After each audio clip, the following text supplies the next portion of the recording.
다음 세션 잠깐 짤막하게 설명을 좀 드리겠습니다. 통상적으로 시장이 강세장이냐 약세장을 구별을 할 때 고점 대비 20% 빠지면 약세장, 저점 대비 20% 오르면 강세장 이렇게 보는데요. 한 2주 정도 전부터 우리 탑엔드님께서 한국 시장에서만 조금 더 정확하게 강세장, 약세장을 볼 수 있는 지표들이 있지 않을까 계속 테스트를 해보고 계시는데 한 주간 또 보신 내용들에 대해서 정리를 해오셨거든요. 이거 탑엔드님께서 하신 거 맞죠? 네. 예, 좀 부탁드리겠습니다.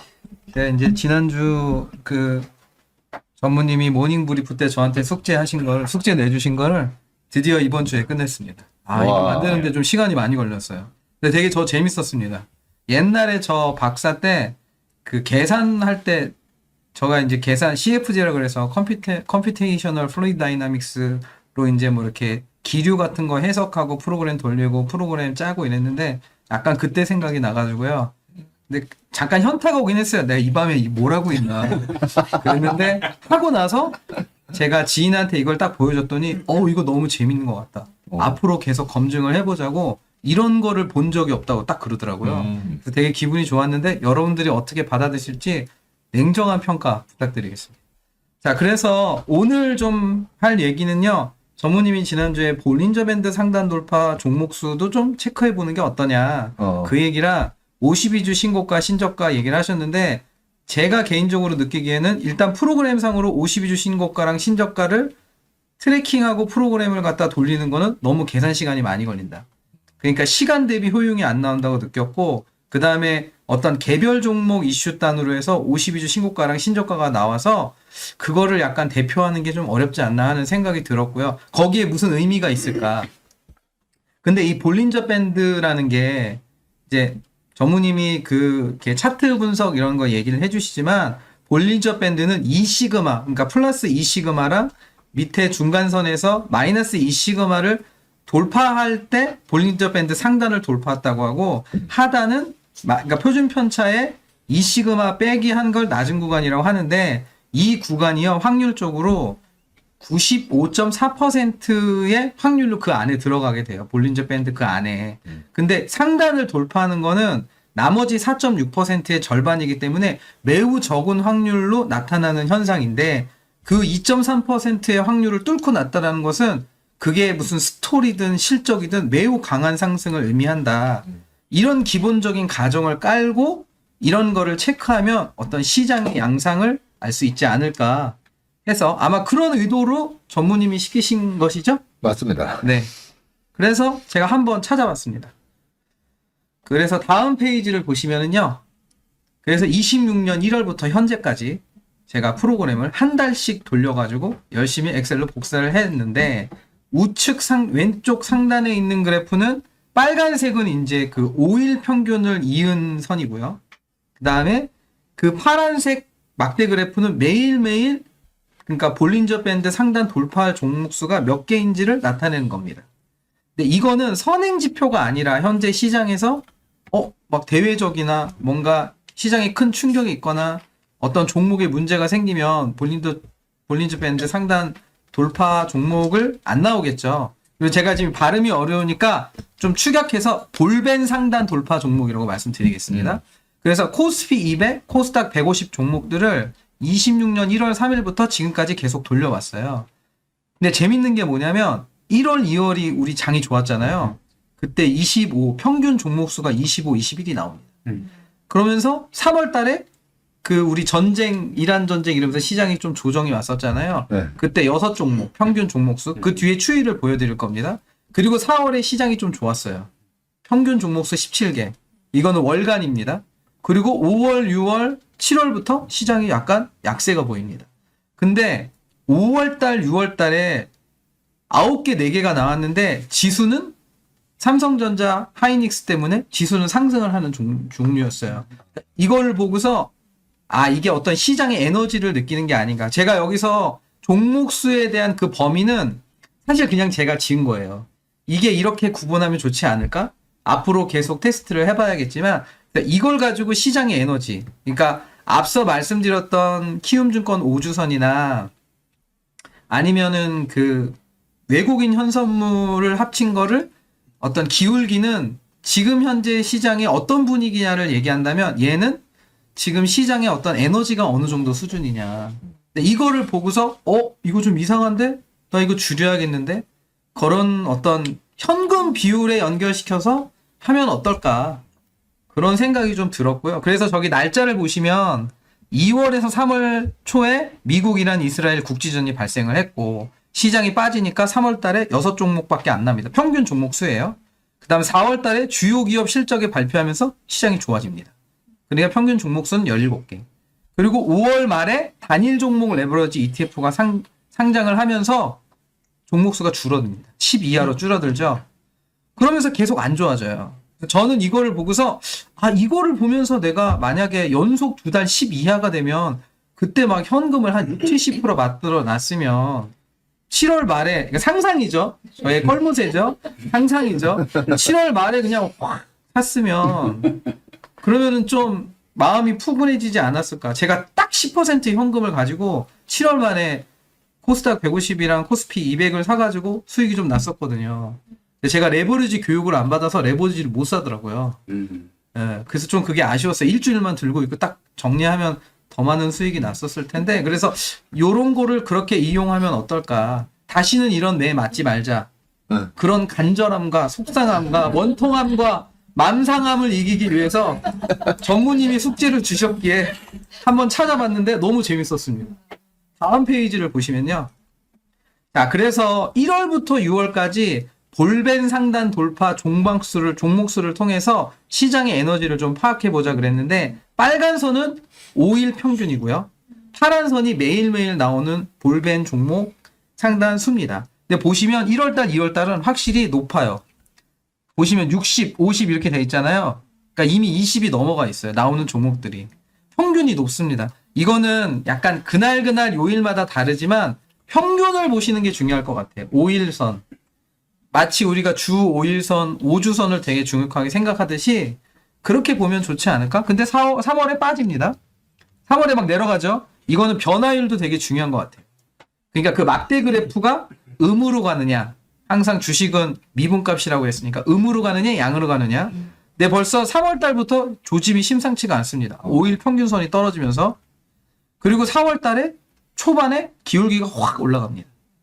그리고 5월, 6월 달에 시원찮아요. 보시면 5월 중순부터 벌써 기울기가 떨어지면서 평균이 10 이하로 내려갑니다. 5일 평균 내려가고 6월 달에는 이미 볼벤 상단 돌파 종목수가 15 이하예요.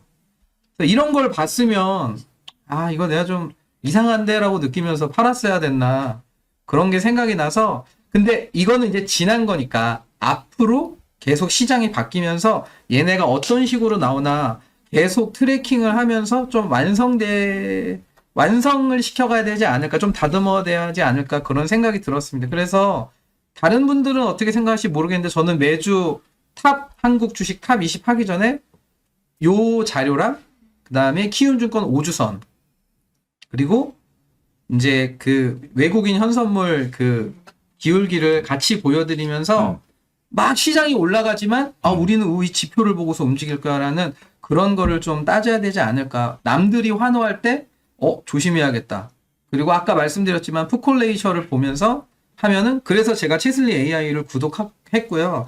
왜냐하면 이게 여기 계신 분들이 막 컴퓨터를 잘하는 분들도 아니고 사실 막 체슬리 어스 들어가는 것도 힘들어 하시는 분들이 있을 수도 있고 유튜브도 막 그 댓글 막 올라가는 거 보기도 힘들어 하시기 때문에 항상 우리들은 제일 못하는 사람 기준으로 설명하고 이런 서비스를 제공해야 되지 않나. 나는 이렇게 잘하는데 이걸 왜 못해? 이렇게 하면 좀 그런 배려가 부족하지 않나라는 생각이 들었습니다. 다음 페이지 보시면, 그래서 지금 현재 7월 달에는 보시면 엉망이에요. 막 5주선 5일 평균이 10 이하로 떨어져 있어요.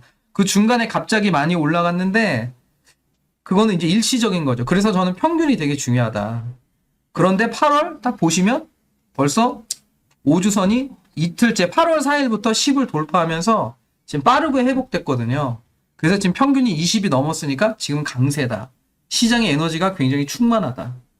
이런 거로, 그러니까 이거는 선행은 아니지만 이런 거를 보면서 제 생각에는 이게 뭔가 위기가 감지되면 그 종목들, 그러니까 소위 얘기하는 코스피 200, 코스닥 150에 있는 350 종목들에서 이거를 계속 검출을 하거든요. 저는 이제 집에 가면 매일매일 그거를 돌려봐요. 그래서 지금 현재 시장은 어떻구나. 환호하지도 말고 냉철하게 숫자를 보면서 저는 이제 항상 정성적인 것보다 정량적인 값으로 A하고 B가 얼마나 좋고 앞으로 어떻게 좋겠다라는 그런 일을 하고 있으니까 저는 이런 분석이 되게 좋더라고요. 그래서 계속 앞으로 좀 이런 거를 보여드리면 좋지 않을까 그런 생각이 들었습니다. 그리고 이게 제가 이제 프로그램을 좀 만지다 보니까 실제 HTS에서 나오는 검색 수랑 제가 구글 스프레드시트에서 나오는 검색 수랑 한두 개 차이가 나요. 그거는 프로그램 상에서 뭔가 약간 뭐 이거를 표준 편차값을 내가 얼마로 정하느냐에 따라서의 차이이기 때문에 중요한 거는 절대값이 아니라 추이다. 범위다. 저는 주식할 때 그렇게 배웠거든요. 밸류에이션을 막 무슨 정확하게 사실 공대 나온 사람들이 막 무슨 마치 퍼가 15면 적정 주가야라고 생각하지만 전무님이 항상 그러시잖아요. 어떤 범위를 두고 해라. 그러셔서 계속 이거를 한번 앞으로 어떻게 될까 저 되게 궁금해지거든요. 정말 9월 달에 가면 추석 근처가 가면 FOMC 발표할 때 가면 볼벤 종목들이 어떻게 될까 되게 궁금해져요. 그래서 앞으로 계속 이런 거를 좀 데이터를 쌓아가면서 진행시키면 좀 투자에 도움이 되지 않을까 해서 이런 자료를 만들어 왔습니다. 감사합니다. 예, 다양한 시각으로 저희가 뭔가 시도해보고 의미를 찾는다는 거 참 중요한 일인 것 같습니다. 마침 추석 얘기하셔서 알고 있는 퀀트 데이터 하나 말씀드리면 한국 시장의 가장 큰 명절 설이랑 추석이 있는데요. 소위 명절 효과라고 하는 게 설에는 없습니다. 그런데 추석에는 있습니다. 예, 영업일 기준으로 추석은 앞에 5영업일과 뒤에 5영업일을 놓고 보면 추석 전 5영업일은 대체적으로 지수가 항상 빠지고요. 추석이 끝난 이후 5영업일은 오르는데 이게 대략 코스피 기준으로는 1%대 중후반 왔다 갔다 합니다. 그래서 그런 명절 효과가 추석에는 있다라는 내용 하나 좀 더 언급을 해드리고요. 네. 많이 기다리셨죠? 항상 많이 기다리십니다. 아니요. 네. 넘어가기 전에 네. 탑앤더님 자료가 제가 그냥 모닝브리프에서 얘기했던 거였죠. 네네. 예, 볼린저 밴드 이런 걸로 볼린저 밴드 돌파 종목수에 의해서 시장의 고점이나 이 시장의 변곡점을 좀 찾아볼 수 있지 않을까? 예, 그러면서 이거 신부장이나 우리 탑앤더님한테 좀 부탁 한번 얘기해 봐야 되겠다 했는데 그 자료를 지금 얘기한 지 한 2주? 3주? 8일, 9일 됐습니다. 그거를 해가지고 만들어 오신 거예요. 만들어 오셨는데 저는 저 볼린저 밴드를 가지고 5일 평균을 내서 추이를 또 저렇게 볼 수 있게끔 만든 것도 참 대단하고 그죠? 그리고 제가 저런 걸 보면서 든 생각은 제가 또 이 똘똘이 스머프라 했잖아요. 그래서 우리 탑앤더님 별명을 제가 딱 이제 하나 만들었어요. 이 똘똘이 채밀턴이니까 똘채. 완전 이제 이상한데. 아니, 예감이. 아니, 디스인데요, 저는? 이거 디스 아니에요, 디스? 아니, 근데, 끝까지 들어봐. 그러니까, 똘채 하면 어감이 안 좋잖아. 그 돌채. 내가 오과장한테 얘기했잖아. 오과장 보고, 오과장, 서울에서는 밴드, 짝대기 아니라 작대기. 이렇게 말을 순화해서 하라고. 그래서 똘채가 아니라 돌채. 돌채 하면 돌체인 가봐라. 명품. 있잖아. 그러니까. 그래서, 똘채가 아니라 돌채. 똘채라고 발음하시면 안 돼요. 돌채 탑앤더님으로 이제 별명을 만들었습니다. 아니, 어감은 굉장히 좋아졌는데, 뜻은 별로 변한 것 같지 않아요. 처음에 원래 이게 주식도 첫인상이 중요한데 똘체를 안 들었으면 역시 장명은 짱이시다 그랬는데 좀 약간 좀 찝찝으로 하네요. 네. 하여튼 앞으로 이제 돌채님으로 돌채 탑앤더님으로 얘기하고 그러니까 이 오과정이 판때기 짝대기 이럴 때마다 내가 얘기해 줘야 되는데 이 청주에서 올라와서 서울 생활하는데 보면 그렇죠. 자, 그다음에 또 하나가 제가 또 발표하는 거 들으면서 전 세계에 이렇게 기관 투자가와 일반 투자자가 이렇게 주말에 모여가지고 시장의 비밀을 캐려고 미국 주식, 한국 주식, 그 다음에 퀀트 분석. 아니, 전 세계에 나는 이런 방송 있나? 없죠. 그죠? 나 없는 것 같아. 그래서, 아니, 우리 한상춘 논설위원님이 저번에 그런 거예요. 최슬리를 금융대상, 올해 연말에 금융대상으로 추천해야 되겠다. 그런 말씀을 하시는.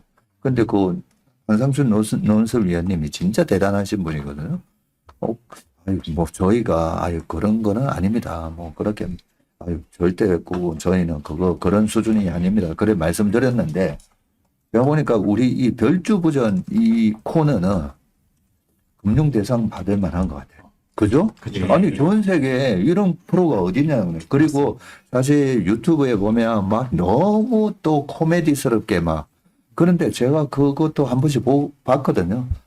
사실 배울 건 없어요. 네, 그거 본다고 해서 실력은 안 늘잖아, 솔직히. 그죠?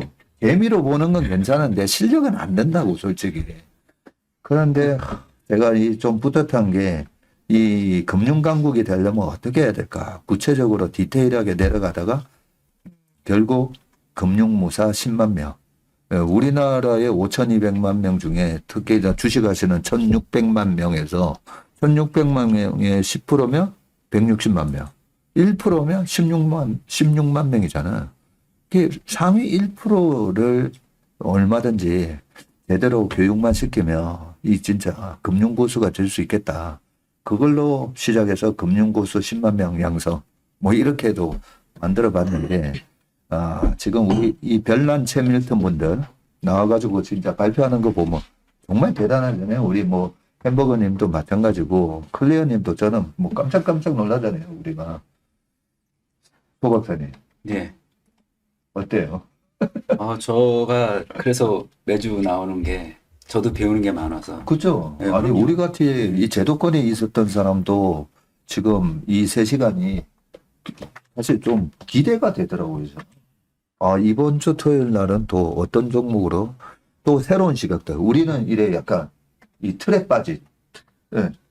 그러니까 그 프레임이 딱 정해져 있다 보니까. 일반 투자자들 시각에서 보는 것도 되게 중요한 거고, 그리고 저도 놓치는 게 되게 많아요. 그러니까. 예. 근데 여기 와서 저도 배우는 게 많아서.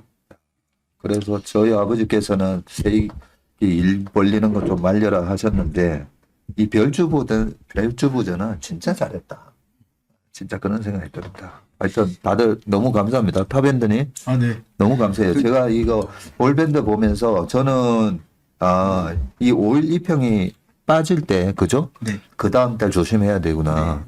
그리고 지금 7월 달은 이미 또 다음 달 조심해야 된다는 이런, 7월인가요? 지금 좀 전에 마지막에 보여주셨던 게? 8월? 그죠? 8월 보니까 5일선이 지금 꺾이고 있어요. 꺾였다는 거죠. 네. 그러면 이제 9월에 대한 부분을 얘기했고, 조 부장이 9월 컨트에 대해서 얘기해 줬는데, 저는 왜 1, 2월에 있는 설에는 명절 효과가 없고, 왜 유독 9월에 있을까 했었는데, 이 9월이 미국의 세금이 영향을 주고, 그 다음에, 짝수해에 있는 선거가 보통 이제 선거 막바지에 보면 막 디스도 하고 안티도 하고 막 난장판 되잖아요. 그래서 저번에 누가 얘기했었죠? 미국도 선거 전에 이념 전쟁을 또 꺼집어내고. 그게 소 박사님. 예. 바로 옆에 계셨네. 그래서 그렇구나. 근데 과거 선거 사례를 보니까 과거에는 그런 정상이 많지 않았는데 유독 트럼프 대통령 시절에 보니까 이게 9월달, 10월달에 선거 전에 영향을 많이 받았었더라고요. 그러니까 중국이라는 거대한 이 경제, 이 공동체를 디스하면서 그러면서 시장이 그 국부론에서도 나왔듯이 서로 분업해야 되는데 중국하고 이제 싸우는 그런 코멘트를 하다 보니까 그래서 트럼프 대통령 시절에 선거 전에 더더욱 시장이 많이 흔들렸구나. 그런 결론을 내렸거든요. 하여튼 감사합니다. 이 탑밴드님. 그래서 제가 이제 이거는 사실 제가 프로그램을 되게 잘하니까 여기 계시는 분들의 절반 이상은 이런 걸 못 보실 수가 있단 말이죠. 그래서 이런 걸 어떻게 찾는지 좀 간략하게 정보를 좀 공유해 드렸고요. 외인 현선물 기울기는 사실 저도 좀, 이거 너무 어렵다. 왜냐하면 네이버 증권 가서 매일매일 그걸 확인해가지고, 아까 보니까 20일 평균이더라고요. 그러니까 현물하고 선물을 내가 다 손으로 계산하든가 엑셀로 정리를 해서 그걸 막대 그래프를 생성시켜야 되거든요. 그래서 제가 뭐 채슬리 네이버 프리미엄 구독을 꼭 하라는 게 아니라 거기를 하시면 거기 들어가면 그냥 다 볼 수 있으니까 그게 좋지 않을까. 그래서 저 오늘 1년짜리 구독을 했습니다. 어유. 이거 프로그램 만드는 게 제가 너무 힘들더라고요. 일주일 동안. 그래서 구독을 했고요. 그래서 거기서 보시면 바로 나옵니다. 그리고 그거 아세요? 그 본부장님이 8월 달 1주차부터 저희 얘기했던 내용이 거기 채슬리 AI 프리미엄에 거기 있어요. 다 저장을 해놨습니다. 요약을 해놨죠. 예, AI 대화록처럼 요약을 하셨더라고요. 그래서 저희 이제 말 조심해야 됩니다. 네, 거기다 기록이 남습니다. 그리고 볼린저 밴드 상단 돌파 종목 수는 제가 볼 때 가장 빨리 쉽게 찾을 수 있는 건 증권사 HTS 조건 검색창에서 그걸 찾는 게 제일 빠르겠더라고요. 이거는 저는 이제 프로그램으로 그 구글 스프레드시트에서 자바스크립트 돌려가지고 한 3일 고생해서 다 찾아가지고 좀 이따 보여드릴 건데 제가 볼 때는 그냥 HTS에서 좀 하는 게 좋을 것 같고요. 전무님 제가 하나 좀 제안을 드리면 네. 요 종목 수도 한번 검토를 해보시고 제가 하는 발표 보시고 이것도 의미가 있겠다고 하면 채슬리 AI에 넣는 건 어떨까? 좋아요. 왜냐하면 이거를 제공하는 그 인터넷 사이트가 없어요. 제가 다 찾아봤거든요, 인터넷에서. 물론 이걸 일하시는 분한테 너무 제가 일을 던져드려서 죄송한데 이런 거를 좀 보여드리면 어떨까? 좀 그런 생각이 들었습니다. 저도 구독하고 있습니다. 네네. 저도 제 돈 주고 구독하고 있어요. 네네. 그리고 포콜레이션은 되게 쉽게 찾을 수 있는데 다만 채슬리 AI에서 제공하는 거는 거래 금액, 거래 대금 환산값이라 그러셨거든요. 네. 근데 여기서는 거래량으로 나오는데 그래도 되게 비슷하게 갑니다. 그래서 거기 표에 보시면 그 한국거래소 정보데이터 시스템 들어가셔서 화면 번호 15012 검색을 누르면 아래처럼 나오고요. 그럼 거기 포콜레이셔가 이렇게 뜨게 됩니다. 그래서 나는 그냥 구독 안 하고 이것만 볼래 하셔도 됩니다. 그래서 제가 이거를 전혀 모르시는 분들이라도 요 표만 보고 클릭해서 따라가시면 좋을 것 같다. 그렇게 하시면 될 것 같습니다. 어머니 혹시 저희 오늘 저녁 몇 시까지 가야 되나요? 아니, 여쭤보는 이유가 있어서. 네, 수박 아니요. 아니요. 남았지. 아니요, 그것도 그렇고 제가 오늘 분위기가 너무 좋아서 네. 그 제가 채슬리에서 어찌됐든 퀀트 관련돼서 분석을 하고 또 퀀트 매니저도 맡고 있는데 아까 저희 방송 시작하기 전에 제가 전무님께 보고 드렸던 내용을 공유하는 것도 좀 괜찮겠다 싶어서 시간이 괜찮으면은 저도 발표를 하나 할까 해서요. 좋은데요? 좋아요. 우리가 밥 조금 늦게 먹으면 되니까. 네. 이제는 식당을 딱 아예 정해놨잖아. 오늘도 거긴가요? 오늘은 메뉴가 차돌배기. 갑자기.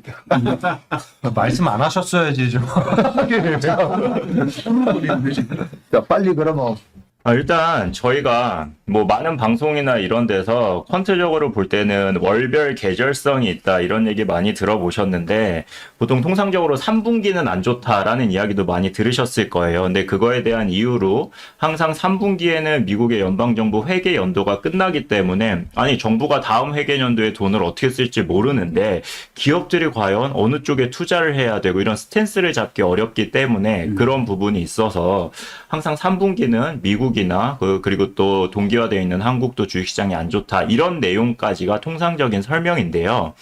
그 지금 보이는 장표는 어떤 내용이냐면 미국이 1914년 이후로 기준 금리가 변경이 됐던 월별 횟수입니다. 이게 위로 변경이 됐을 수도 있고 아래로 변경이 됐을 수도 있어요. 1914년 이후로 기준금리는 총 215회 변경이 됐는데요.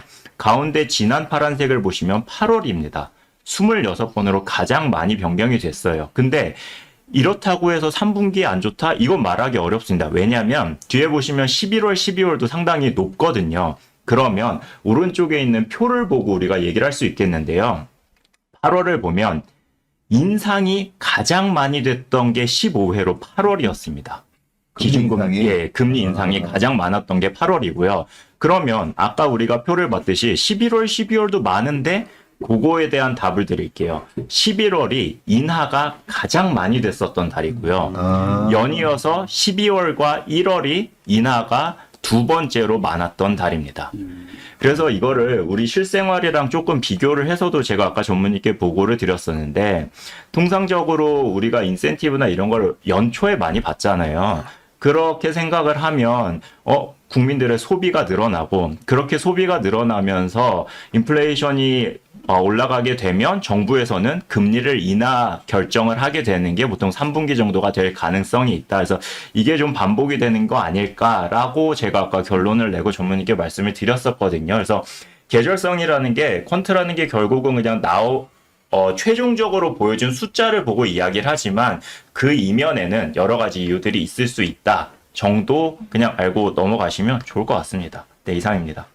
네, 감사합니다. 아, 네. 또 퀀트 네. 데이터를 여러 가지를 갖고 있다 보니까 어떤 얘기가 나오면 바로바로 나오네, 조 부장도. 네, 그래서 이게 보통 저희가 할로윈 전략이라고 말을 하는 게 10월 말에 들어가서 그 다음 4월까지인데 통상적으로 금리 인하가 많이 됐던 게 11월, 12월, 1월이니 그런 부분도 좀 연관이 있을 수 있겠다 정도 그냥 생각하시면 좋을 것 같습니다.